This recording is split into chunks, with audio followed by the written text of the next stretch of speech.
Bonjour les amis, vous avez sûrement noté qu'il y a beaucoup de personnes à présent qui parlent de la fin du temps et le retour du Christ, car il y a plusieurs événements récents qui semblent coïncider avec les signes qui, selon la Bible, précéderont le retour du Messie. Et vous avez sûrement noté aussi qu'il y a beaucoup d'avis différents à ce sujet. Il y a des points de vue contradictoires concernant la chronologie des événements. Alors, comment pouvons-nous savoir qui dit la vérité? En effet, il y a une manière de démêler le vrai du faux que je vais vous montrer dans cette vidéo. Comme nous avons vu dans ma vidéo numéro 2 intitulée « Démêler le vrai du faux », la Bible est notre fil à plomb pour discerner la vérité. Si une perspective ou une philosophie contredit la Bible, elle est fausse par définition. Mais qu'en est-il des avis contradictoires qui semblent tous s'appuyer sur la Bible? Même les philosophies mensongères trouvent des versets dans la Bible qu'ils retirent de leur contexte pour démontrer un supposé accord avec la Bible. Dieu nous connaît par cœur et il savait que cela allait arriver. Alors, dans son génie, il nous a donné les Écritures dans un format capable de s'interpréter de lui-même. C'est-à-dire, nous utilisons la Bible pour interpréter la Bible. J'explique. Nous savons que la Bible est divisée en deux parties, l'Ancien Testament et le Nouveau Testament. Dans l'Ancien Testament, Dieu nous dévoile son plan pour l'humanité et le Nouveau Testament nous clarifie la façon dont Jésus-Christ l'accomplit. La Bible dit que Jésus-Christ s'est offert en sacrifice dès la création du monde.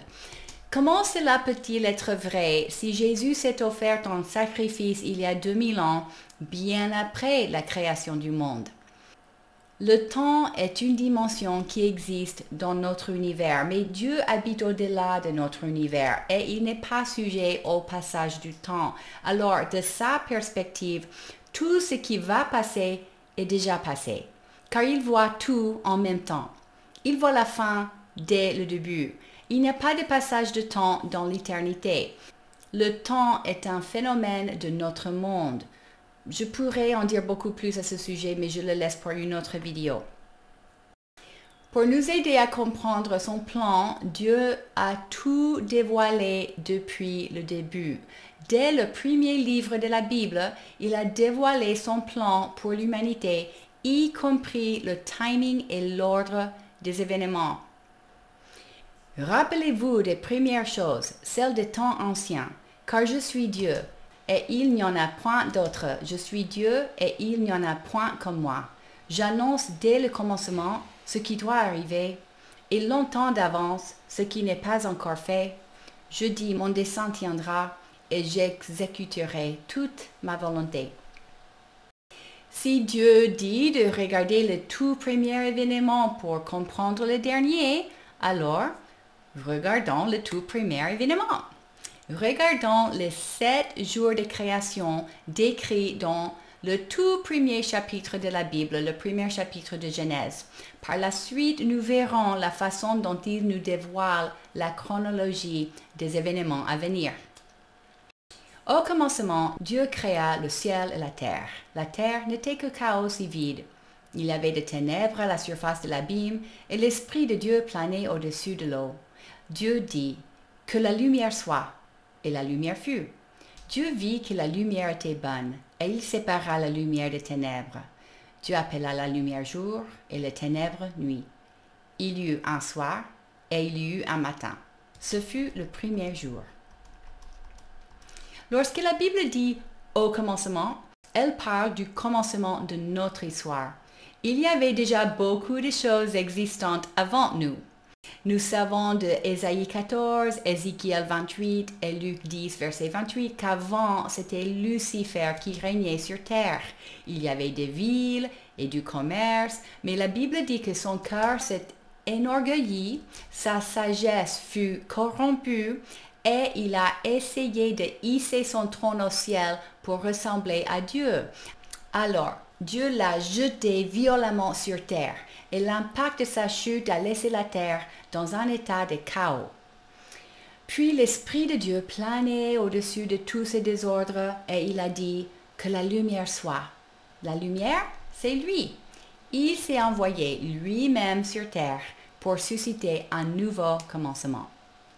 Au deuxième jour, Dieu a séparé les eaux. Dieu dit qu'il y ait une étendue entre les eaux pour les séparer les unes des autres. Dieu fit l'étendue et sépara ainsi l'eau qui est au-dessous de l'étendue de celle qui est au-dessus. Cela se passa ainsi. Au troisième jour, Dieu a rassemblé les eaux terrestres pour faire apparaître le sol sec et il a créé la végétation. Au quatrième jour, Dieu a créé le soleil, la lune et les étoiles. Dieu dit qu'il y ait des luminaires dans l'étendue du ciel pour séparer le jour de la nuit. Ils serviront de signes pour marquer les époques, les jours et les années, ainsi que des luminaires dans l'étendue du ciel pour éclairer la terre. Et cela se passa ainsi. Dieu fit les deux grands luminaires, le plus grand pour présider au jour et le plus petit pour présider à la nuit. Il fit ainsi les étoiles. Dieu les plaça de l'étendue du ciel pour éclairer la terre, pour dominer sur le jour et la nuit et pour séparer la lumière des ténèbres. Dieu vit que c'était bon. Il y eut un soir, il y eut un matin, ce fut le quatrième jour. Notez qu'il y avait déjà la lumière avant la création du soleil, Dieu, et que Dieu a créé la végétation avant le soleil. Les plantes n'avaient donc pas besoin du soleil. La Bible explique ici que le soleil, la lune et les étoiles furent créés pour marquer les époques, les jours et les années, c'est-à-dire pour marquer le passage du temps. Le passage du temps est un phénomène de notre monde qui Dieu a établi pour marquer le commencement et la fin de la période pendant laquelle Dieu a placé la terre sous la domination de l'homme. Cette période est connue comme le bail terrestre. On l'appelle un bail car c'est un pacte juridiquement contraignant. Dieu a placé la terre sous la gouvernance de l'homme pour une période déterminée. Au cinquième jour, Dieu a créé les animaux et au sixième jour, Dieu a créé l'homme et lui a confié la mission de gouverner sur toute la terre. L'homme avait l'autorité même sur le diable, comme nous avons vu était déjà sur terre, puisque Dieu l'y a jeté. Puis au septième jour, Dieu s'est reposé de son travail. Le septième jour, Dieu mit un terme à son travail de création. Il se reposa de toute son activité le septième jour. Dieu bénit le septième jour et en fit un jour saint, parce que ce jour-là, il se reposa de toute son activité, de ce qu'il avait créé. Voilà les 7 jours de création. Maintenant, découvrons ce qu'il nous dévoile concernant la chronologie de l'histoire de l'humanité.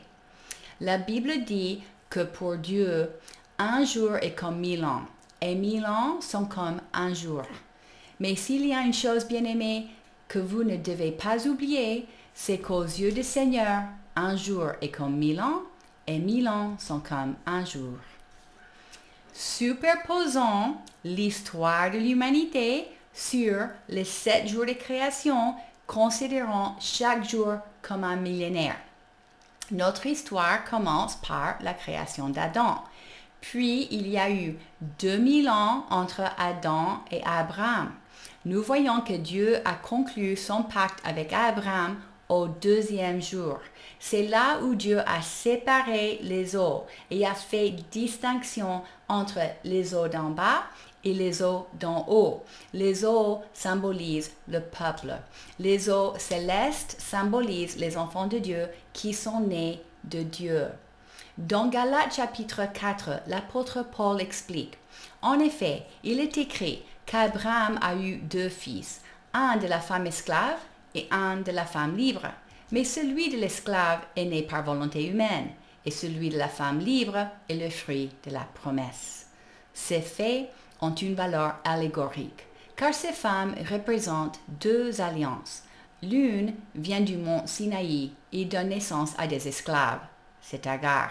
En effet, Agar, c'est le mont Sinaï en Arabie et elle correspond à la Jérusalem actuelle qui vit dans l'esclavage avec ses enfants. Mais la Jérusalem d'en haut est libre. C'est elle qui est notre mère. C'est-à-dire qu'avec Abraham, Dieu a fait une claire distinction entre les peuples du monde et son peuple à lui. Dans 1 Corinthiens 15, verset 47, Paul dit, « Le premier homme, Adam, tiré de la terre, est terrestre. Le second homme, Jésus, est du ciel. » Nous voyons d'autres références aux eaux de la terre en contraste avec les eaux du ciel dans le livre d'Apocalypse, chapitres 17 et 19. Puis, qu'est-ce qui s'est passé au 4e jour?